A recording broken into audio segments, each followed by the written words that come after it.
Assalamualaikum warahmatullahi wabarakatuh. Salam Om Swastiastu, Namo Buddhaya, salam kebajikan. Salam sejahtera untuk kita semua. Perkenalkan, di sini dengan saya Siti Lailatul Badriyah dengan NIM 231221183, program studi bimbingan dan konseling Islam UIN Raden Mas Said Surakarta. Selamat datang di video saya kali ini, yang mana kali ini saya akan membahas tentang keterampilan konseling multibudaya.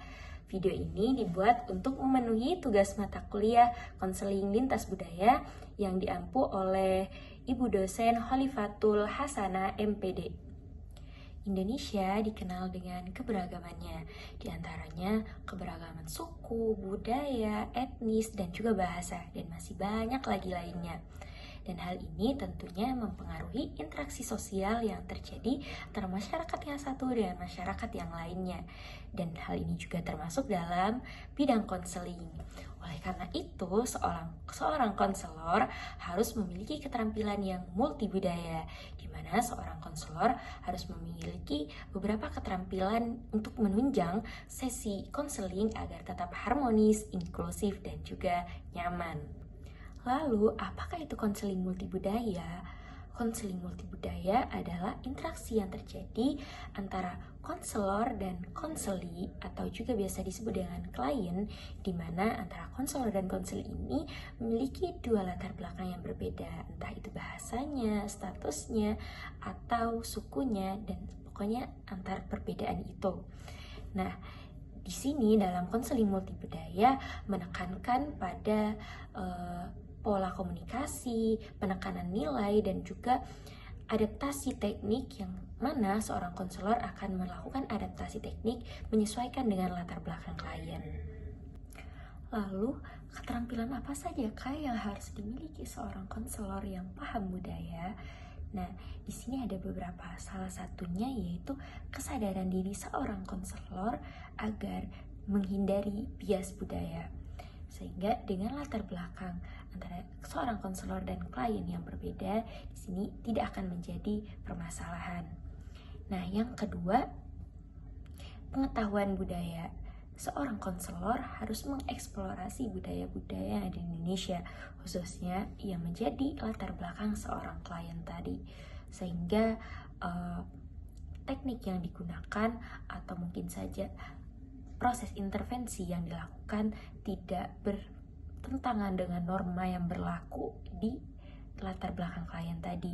Dan juga mungkin saja seorang konselor harus paham bahasa dari klien itu sendiri, serta seorang konselor harus menyesuaikan dengan status sosial yang dimiliki seorang klien tadi.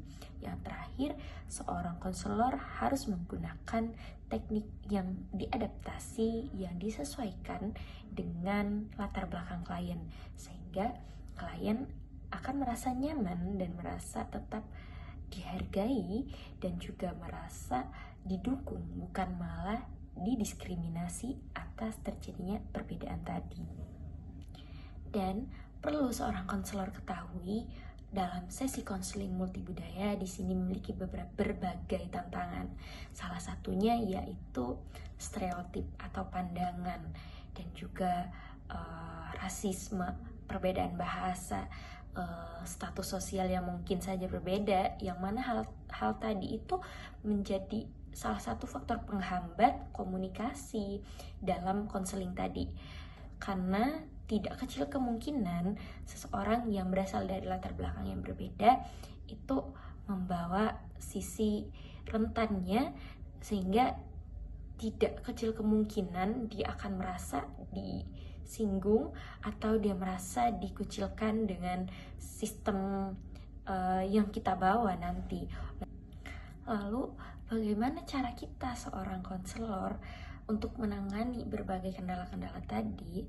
Tentunya hal ini tidak terlepas dari keterampilan dasar yang harus dimiliki seorang konselor multibudaya, yang mana seorang konselor harus peka dengan latar belakang budaya seorang klien tadi, dan jangan lupa hindari bias. Sehingga di sini seorang konselor harus membangun pendekatan yang harmonis dan di sana terdapat empati sehingga seorang klien merasa dihargai, merasa didukung. Dan intervensi di sini harus yang berdasarkan empati sehingga seorang klien merasakan bahwa dia benar-benar didukung, seperti itu. Dan lalu, apakah eksistensi dari konseling multibudaya itu sendiri?